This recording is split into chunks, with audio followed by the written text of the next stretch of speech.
यंदाचं वर्ष हे आंतरराष्ट्रीय मिलेट वर्ष असं जाहीर झालेलं असल्यामुळे सरकारी स्तरावर त्याच्याविषयी प्रसारमाध्यमातून अधिकाधिक पुरस्कार, बढ़ा-चढ़ा के बातें करना, मार्केटिंग, हाईप करणे, वारंवार त्याच्याविषयी प्रचार प्रसार करणे, एक नॅरेटिव्ह सेट करणे हे स्वाभाविक आहे.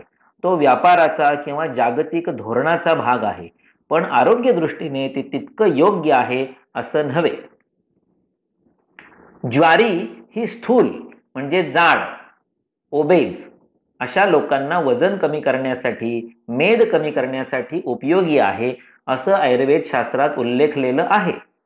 त्यामुळे तसंही पाहता मागील पिढीचा जर विचार केला तर महाराष्ट्रीयन माणूस हा कधीच खूप जाड असा नव्हता, कारण त्याचं मुख्य अन्न ज्वारी हेच होतं. ज्यांना वजन कमी करायचं आहे त्यांनी ज्वारी, बाजरी, नाचणी, वरई, भगर, राजगिरा अशी तृणधान्य खायला हरकत नाही. परंतु त्यात एक मोठा धोका, आरोग्यविषयक हानी अशी असते की प्रायः ही सगळी मिलेट्स म्हणजे तृणधान्य, ज्वारी, बाजरी, राजगिरा, नाचणी, रागी असं ज्याला म्हणतात, ती सर्व मिलेट्स ही शुष्क म्हणजे कोरडी म्हणजे रुक्ष म्हणजे ड्राय आहेत.